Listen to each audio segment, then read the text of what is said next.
cumprimento a igreja com a paz do Senhor Jesus, amém? Amém, Jesus. Glória a Deus. Quando a irmã falou comigo, né? Aí eu peguei a tarde toda para trazer essa palavra, né, irmãos? É bom de anotar, porque se mudar qualquer branco.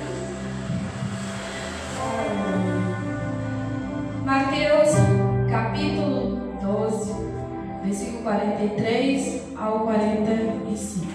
Glória a Deus. Amém? Amém, Jesus. Glória a Deus. Mateus, capítulo 12, versículo 43 ao 45. Amém, irmãos? Vai dizer assim, ó. E quando o espírito imundo tem saído do homem, anda por lugares áridos, buscando repouso, e não encontra. Então diz: voltarei para minha casa, de onde saí. E voltando acha desocupada, varrida e adornada. Então vai e leva consigo outros 7 espíritos piores do que ele. E entrando habita ali, e são os últimos atos deste homem piores do que os primeiros. Assim acontecerá também a esta geração má. Amém, irmãos? Vamos fazer um minutinho de oração? Enquanto eu vou trazer uma palavra, é bom orar, né? Senhor, muito obrigada, Jesus, pela tua palavra. Deus, fala conosco, Pai, através dessa palavra, Senhor. Não é aquilo que a gente quer ouvir, Deus, mas é aquilo que a gente precisa ouvir, Senhor. Que o Senhor venha dar mais sabedoria, entendimento. Em nome do Senhor Jesus, Pai. Essa é a minha oração a ti, pedindo, Senhor, Pai. Amém e amém. Glória a Deus. Maravilha, meu Deus. Aleluia. Glória a Deus.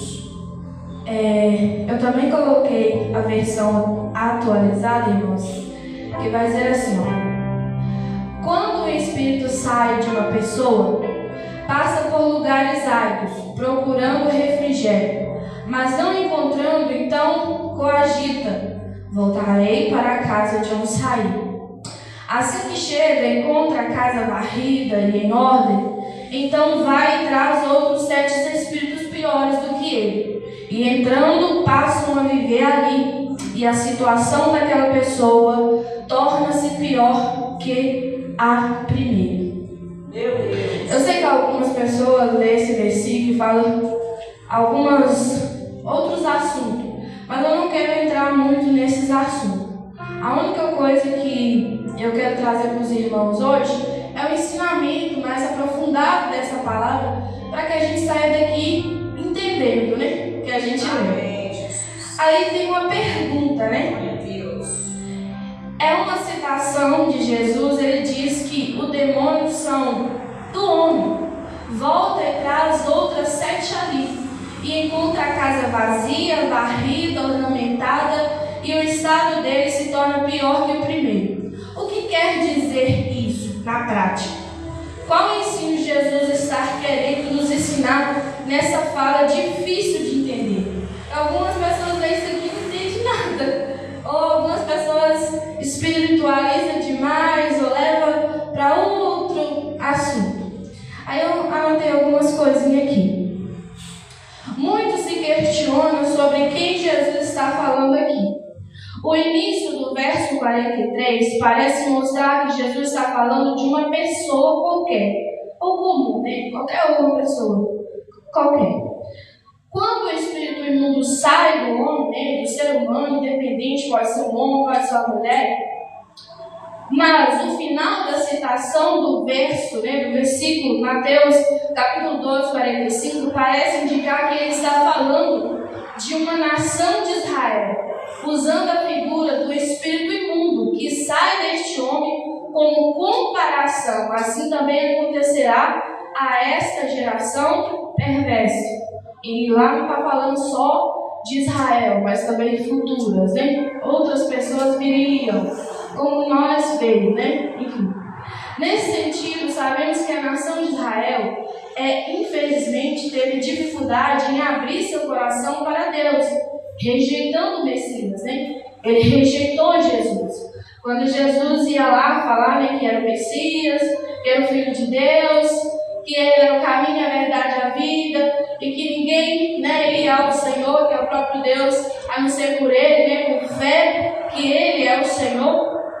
Se o povo de Israel naquele tempo queria falar o que com Ele?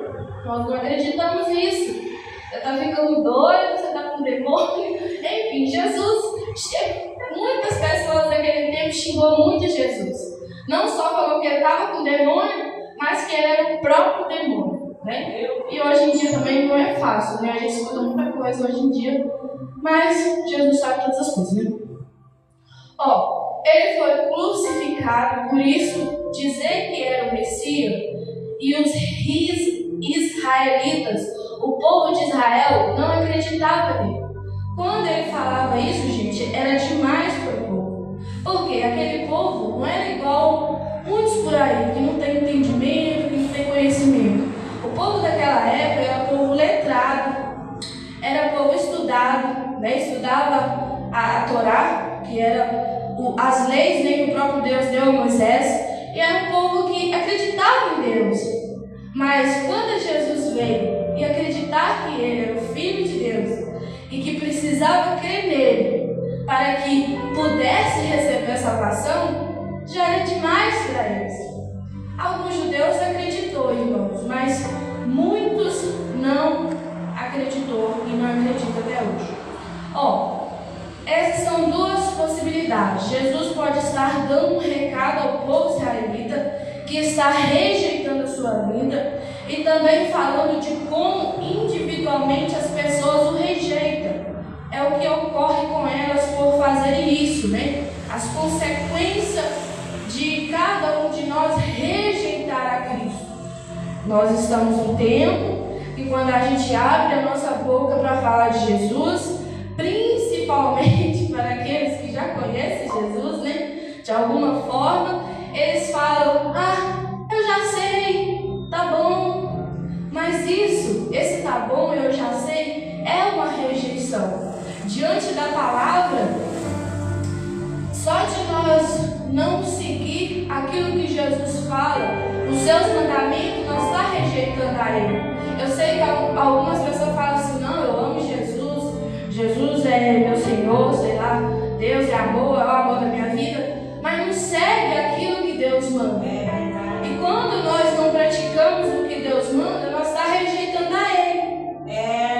Quando nós não fazemos o que Jesus manda, nós está rejeitando a Ele, né? E aqui tem uma coisa interessante, algumas pessoas vêm e falam assim: o que é casa vazia? Eu notei algumas coisas aqui, Jesus usa a vida desse homem, né, em comparação com uma casa abandonada. É um convite para que todo tipo de gente ruim tome conta dela. Na história de Jesus, um demônio tomou conta do coração de um homem. Por quê? Claramente ele não tinha Deus em sua vida.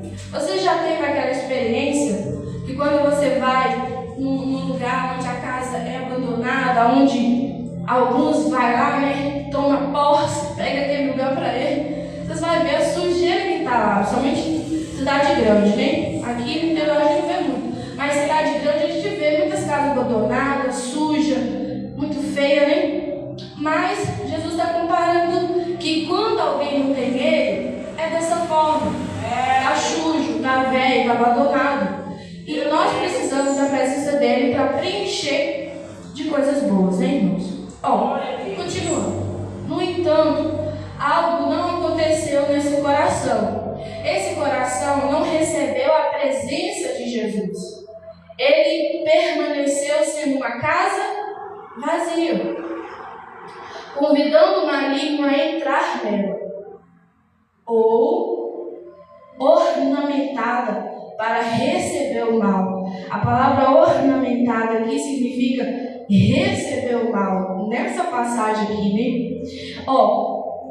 A casa também vazia é comparada a um coração vazio, abandonado, e voltará a ser morada do inimigo, né? Quais ensinos podemos tirar dessa história ensinada por Cristo?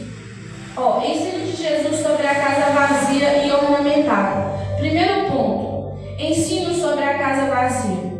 Um coração sem Jesus está aberto para a ação do diabo. Quando uma pessoa fica neutra, tipo, em cima do muro, não sei se eu vou, se eu aceito, enfim, não decide, essa pessoa já está no domínio do inimigo, como a Bíblia diz. Com relação a Jesus, quando rejeita, mantém seu coração sem Deus, o que é um convite para uma atuação cada vez maior do inimigo na vida dela. A única forma real e duradoura de expulsar para sempre o diabo de um coração é entregando a vida para Jesus. Pois nesse ato de fé somos selados pelo Espírito Santo. E tem uma passagem, né, que está lá em Efésios, capítulo 1, versículo 13. Vai dizer assim, ó, quer ver? Efésios capítulo 1, versículo 13, ó.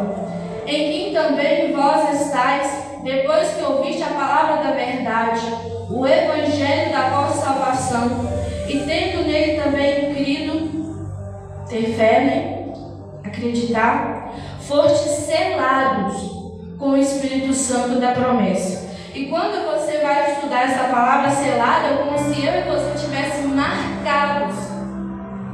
Não tem como a gente fingir que não sabe, ou que Deus não existe. Não, você está selado. Ele já te deu a marca dele, né? Através do Espírito Santo de Deus. Segundo ponto, ensino sobre a casa vazia. Não podemos ser isentos ou neutros com relação a Cristo. Ou Ele mora de verdade em nosso coração, ou nosso coração está aberto, arrumado, varrido e ornamentado para o diabo agir nele. Isso é algo sério e exige uma decisão de nossa parte. Terceiro ponto, um coração aberto para o diabo sempre piorará com o tempo, pois o diabo gosta de ser ou de fazer coisas que destroem. Por isso Jesus disse que o inimigo que saiu leva depois outros 7 piores. Aí a vida daquela pessoa passa a ser pior ainda. Expulsar o diabo sem que haja conversão não é eficiente. Se o nosso coração não for preenchido por Deus, ele estará totalmente aberto para o mal, morar nele continuamente. Aquele povo rejeitou o Salvador, por isso o estado em que viveram passaria a cada dia. Todos aqueles que rejeitavam Jesus Cristo estavam abraçando o maligno. É uma vida de destruição. Então o que o Senhor Jesus está querendo ensinar a nós aqui? Que naquele tempo, quando o povo rejeitou Ele, quando cada dia que passasse, mais o mal ia agir na vida deles. E também nós podemos trazer nos dias de hoje. Quanto mais a gente rejeita Cristo, mais nós vamos dando lugar. Quarto ponto e último. Tá bom, irmãos? Por isso, a maior obra de libertação de pessoas não é expulsar demônios, fazer exorcismos e nem entrevistar demônios como vemos absurdamente aí nas TVs, né? Misericórdia. A maior obra de libertação é pregar sobre Jesus Cristo e levar a pessoa a compreender o Evangelho da salvação e crer no Salvador Jesus Cristo. Isso fará com que sua casa, né, seu coração, sua alma, seja habitada e cuidada por Deus. Eu sei, irmãos, que muitas das vezes a gente acha legal, né, ver alguém expulsando demônio, e eu não sou contra, tá bom? Pessoas expulsar demônios, cada um tem um dom, e Jesus manda a gente fazer isso também, né? Expulsar os demônios das pessoas. Mas a maior libertação não é um demônio sair da vida da pessoa. A maior libertação, claro que também os demônios vão sair, né? Mas a maior libertação é verdadeiramente a pessoa entender a palavra.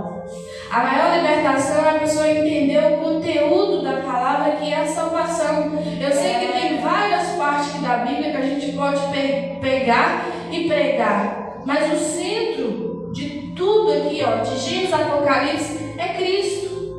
Se nós qualquer parte do Velho Testamento e não encaixar Cristo, nossa mensagem vai ser em vão. Porque sem Cristo não podemos fazer nada. Sem Jesus não há salvação. Ele mesmo disse: eu sou o caminho, eu sou a verdade, eu sou a vida. E ninguém vai ao Pai a não ser por mim. Eu sei que hoje em dia, né, milagres, maravilhas, a gente não está vendo muito. Mas a gente ainda assiste na TV, né, por aí, milagres. É bom demais ver. Só que de tudo isso aí, irmãos, o maior de tudo mesmo é um coração sincero com Deus. É um coração que entende o que é Evangelho, que entende o que é Cristo, que tem a fé de verdade em Jesus, que não é por brincadeira, que não é por, sei lá, emoção, sei lá, achismo, mas que é por verdade, que é por sinceridade. Isso é uma conversão de verdade. Eu sei, né, que muitas das vezes a gente também vê por aí pessoas pregando que faça isso, faça aquilo, mas não adianta nada nós fazer um monte de coisa e esquecer Cristo. Então o centro da mensagem hoje é o seguinte: não esqueça Jesus. Toda vez que você for pregar, fale de Jesus. Toda vez que você for usar qualquer mensagem por aí para dar um conselho, sei lá, exortar alguém, chamar a atenção de alguém, fala de salvação, fala de Jesus, fala que Ele que pode te libertar, que Ele pode libertar as pessoas, amém? Eu não sei se alguns irmãos, né, tem, eu creio que alguns irmãos têm pessoas que não é convertida em casa, né? Eu tenho minha família lá, e meu pai, né, nunca aceitou Jesus, minha tia também, várias outras pessoas lá, mas alguns aceitou, e glória a Deus por isso, está na casa do Senhor. Mas também tem dois lá que é afastado. Aí para pregar para eles é mais complicado ainda. Porque quando você vai falar de Jesus ou falar da palavra, eles falam: ah, não, eu já sei. Ah, não, eu já sei. Só que muitas das vezes o negócio não é saber, é viver. O negócio muitas das vezes não é somente entender e conhecer, é praticar.